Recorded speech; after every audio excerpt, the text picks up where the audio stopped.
the last queen of the burning throne, a legacy written in blood and fire. The desert kingdom of Arathen once glimmered like a jewel beneath the burning sun. Its towers rose from the red dunes like shards of flame, its streets were lined with gold dust, and its people told stories of an endless empire that could never fall. But time has no mercy, and neither does ambition. By the time the queen was crowned, Arathen was already bleeding. Her name was Queen Seraphina Valen, daughter of the late King Aldren, who had built his throne from the ashes of 100 wars.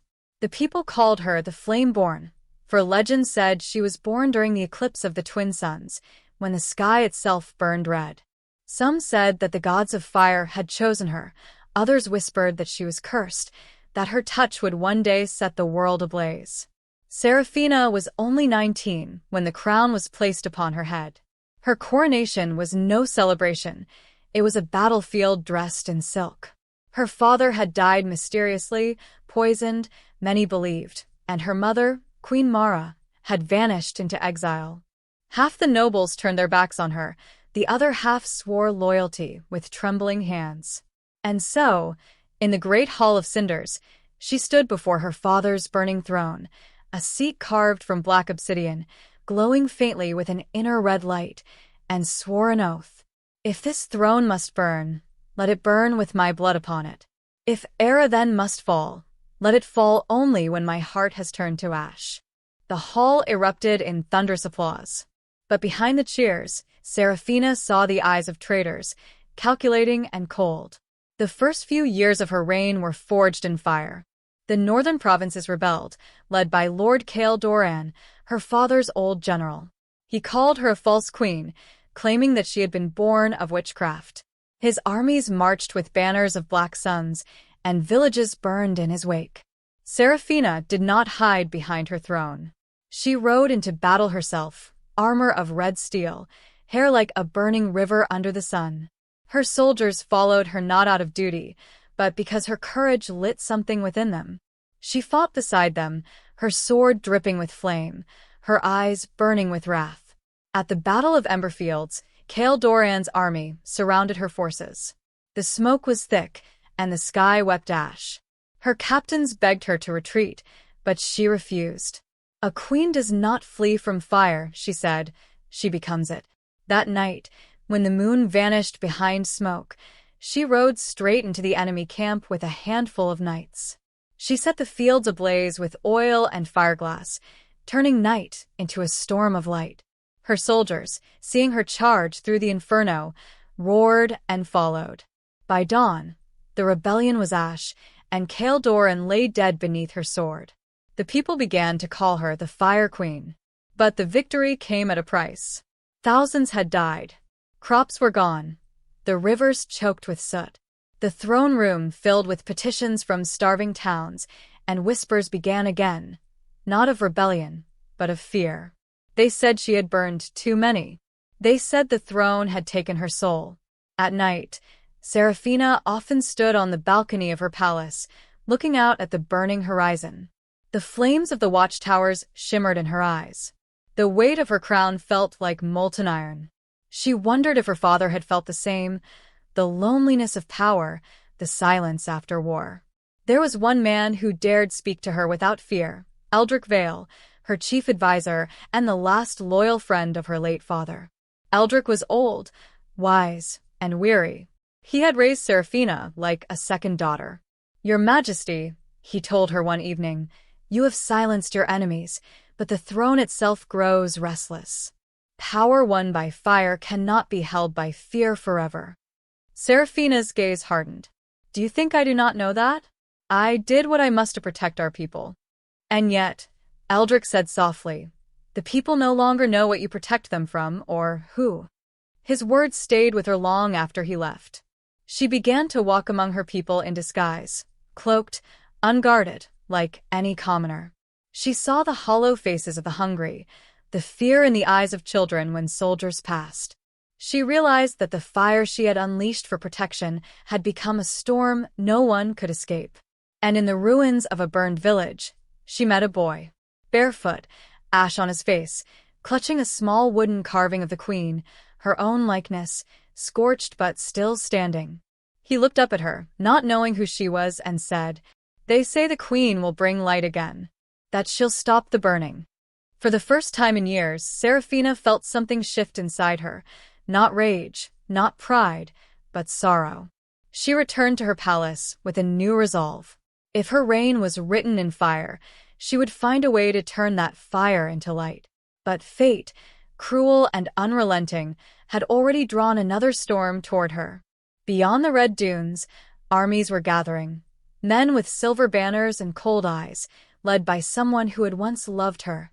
Beyond the red dunes of Arathen, the horizon shimmered with heat and war.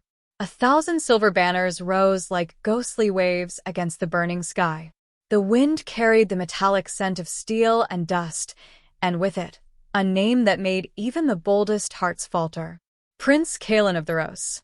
Once, he had been Seraphina's dearest friend, her secret betrothed, the man who had sworn to protect her, not destroy her.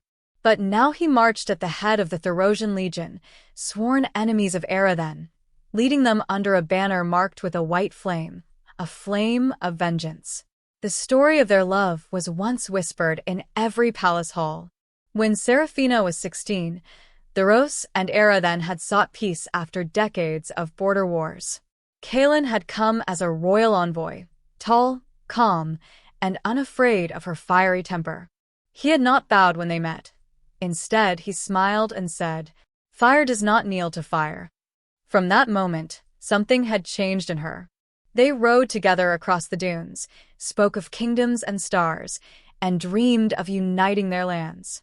But the alliance had shattered when her father died, poisoned, and the blame laid upon the Rose.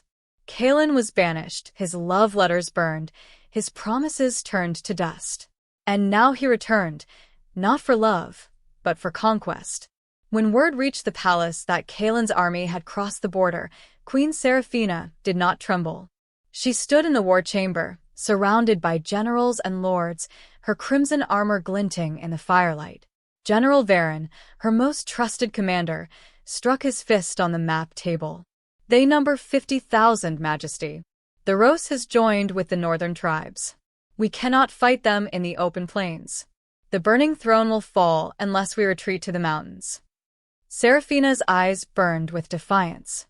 Arathen does not retreat. This throne was born in fire, and it will burn brighter still. Eldric, the old advisor, stepped forward. His voice was weary but firm. "Majesty, the people are exhausted.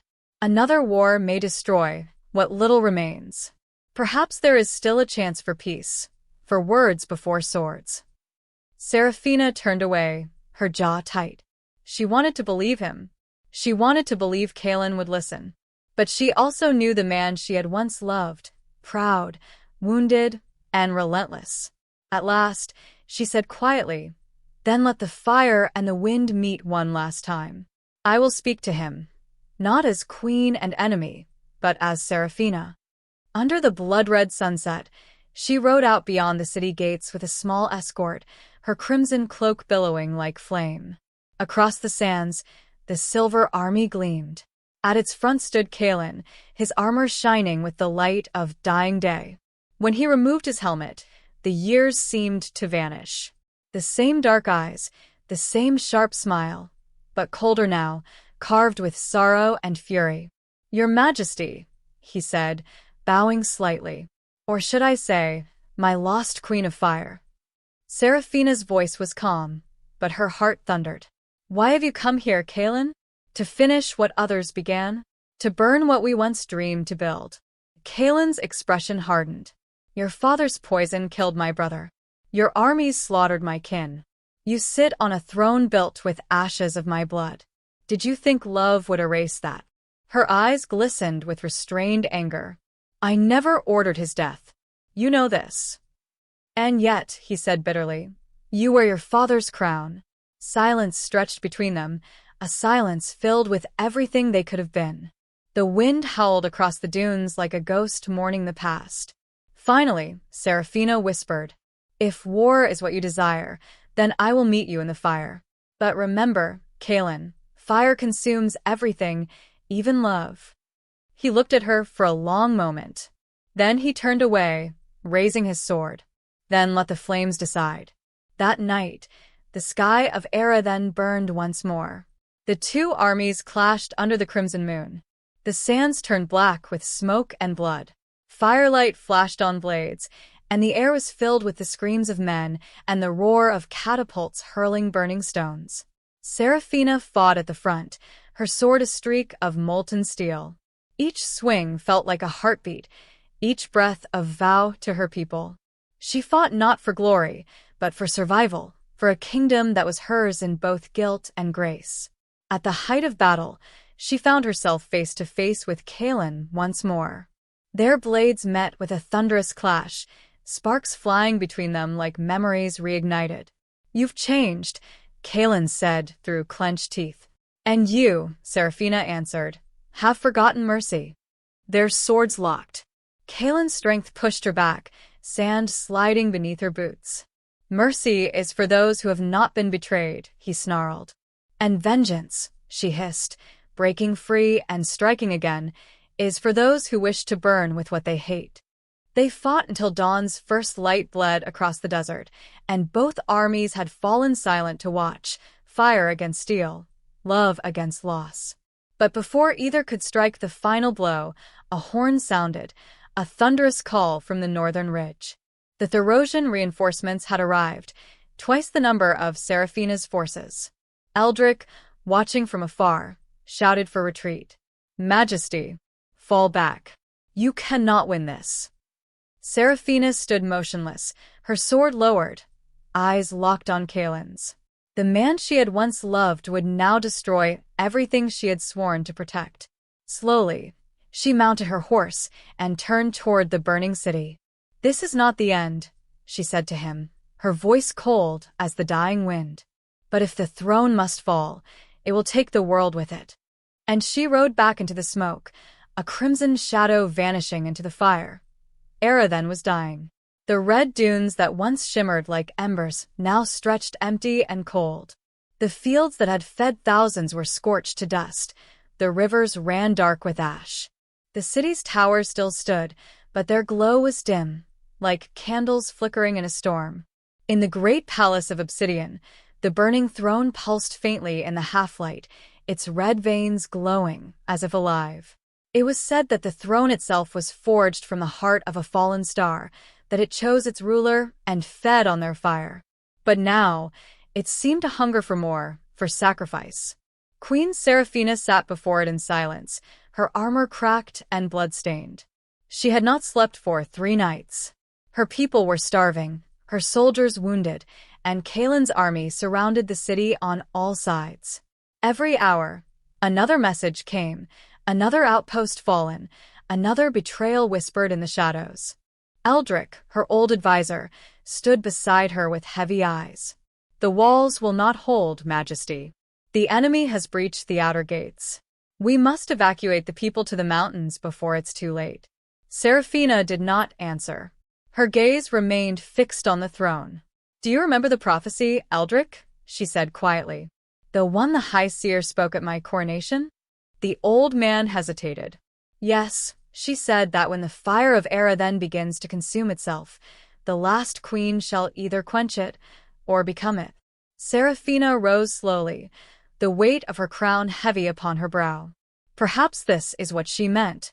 Perhaps the throne was never meant to be ruled by the living for long. Aldrich stepped forward, alarmed. "Majesty, do not speak such things. You are not the throne's servant. It is yours to command."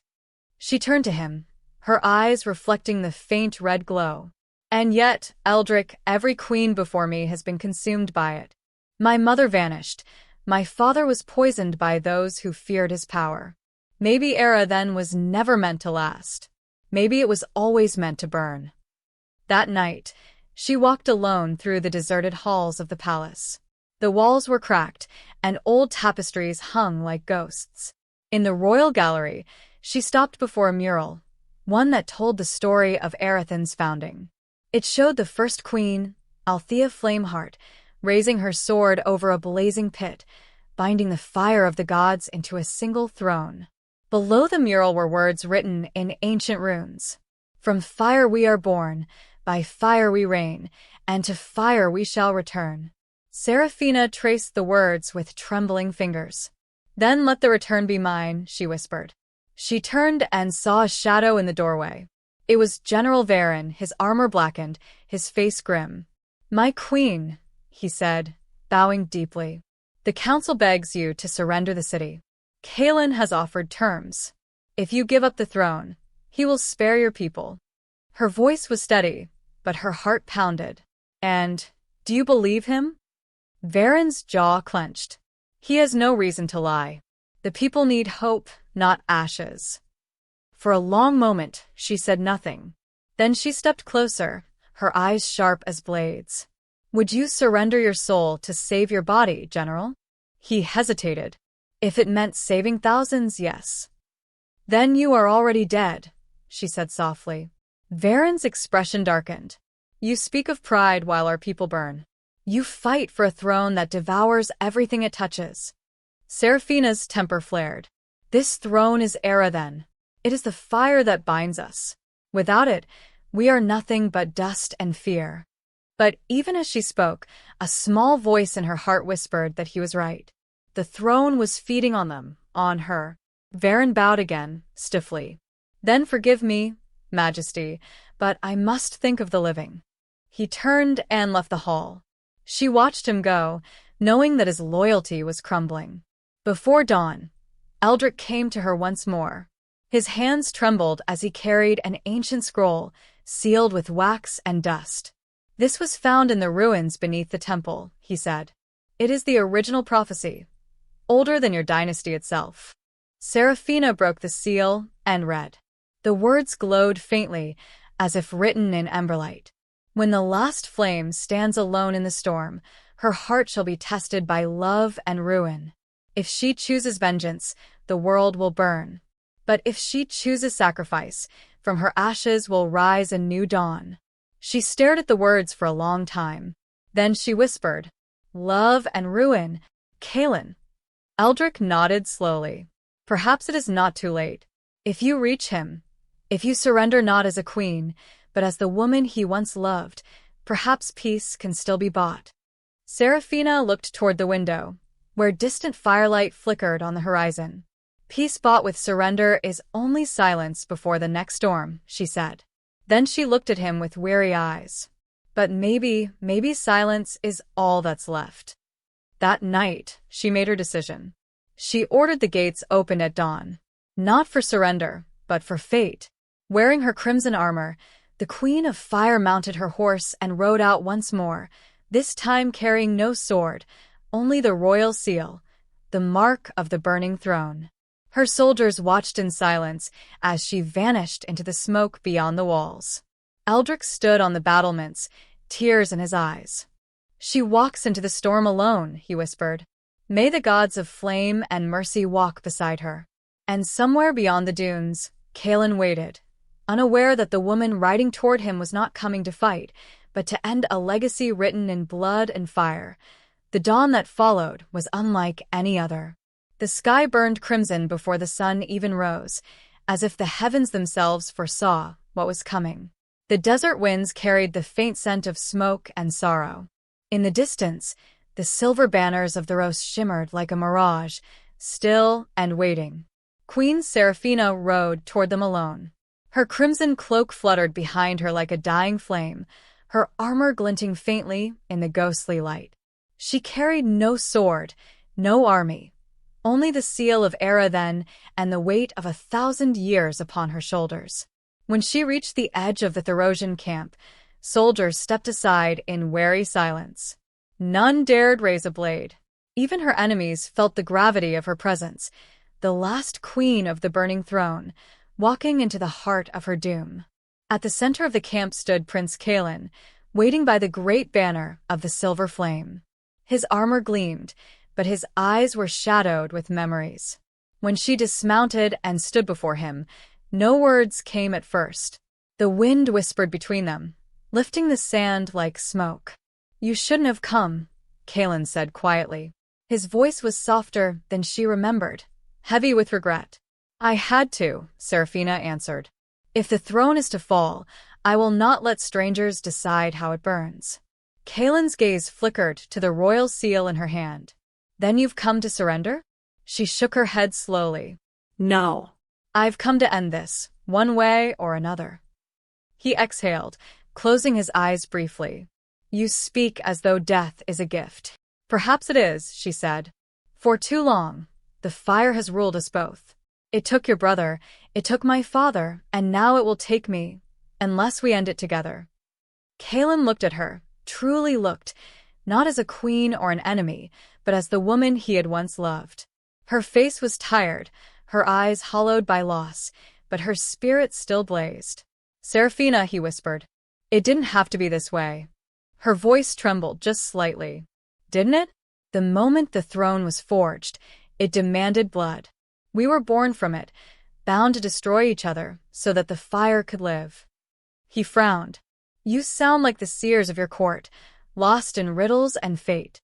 She stepped closer, her eyes bright with tears. It isn't fate, Kaelin. It's truth. I saw the prophecy with my own eyes. The last flame will stand alone in the storm, tested by love and ruin. If I choose vengeance, the world burns. If I choose sacrifice. Kaelin's voice broke through her words, cold but trembling. Sacrifice? You would die for this cursed throne that killed everyone we loved. Her reply was a whisper. Not for the throne. For the people it still holds prisoner. He turned away, struggling to contain the storm inside him.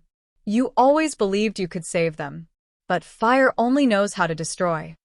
Then let me destroy what needs to be destroyed, she said, her tone sharper now. Let me burn the throne before it consumes us all. He looked back at her, startled. You would destroy your own crown? Yes. Her voice was steady, her conviction clear. If that is the price for peace. Kaelin stared at her in silence. Then, for the first time since their reunion, something in his face softened. He reached out, his fingers brushing the side of her cheek, almost as if afraid she might vanish. You haven't changed, he murmured.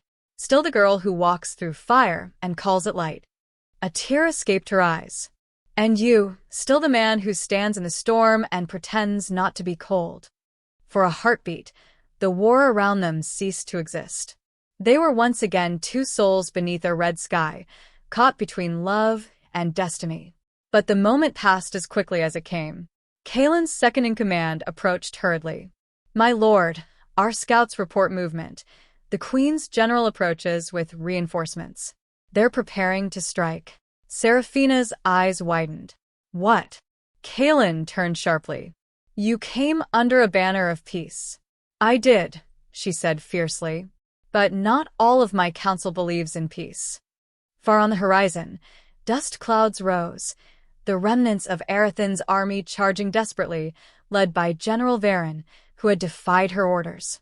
Kaelin's soldiers began shouting, readying their weapons. The fragile stillness shattered in an instant. Call them off, Kaelin demanded. I can't, she cried. They won't listen to me anymore. And then, as if fate itself desired chaos, the first flaming arrow soared through the air, striking a Therosian banner.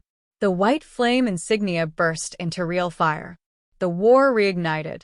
Screams filled the desert once more. Steel clashed against steel. The sky turned black with smoke. Kaelin grabbed Seraphina's arm, pulling her out of the chaos. Go. Leave before they kill you. I won't run, she shouted back. Not from this. Not from what I started.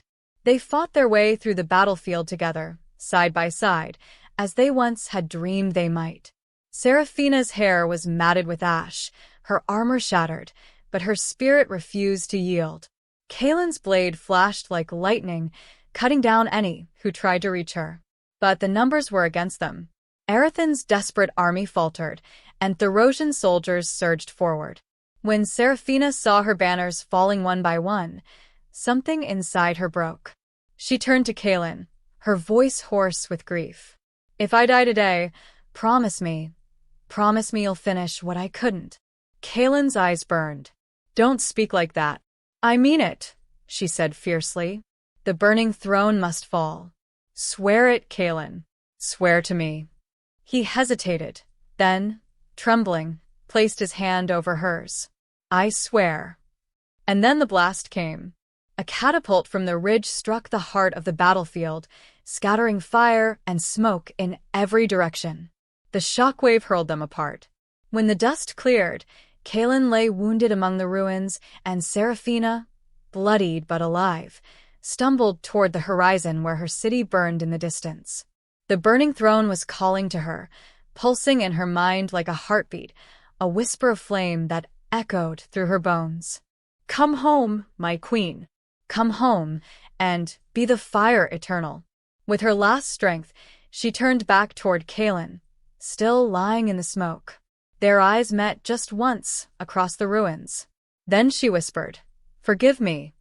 And she ran toward Arathen, toward the fire that awaited her, toward her final destiny.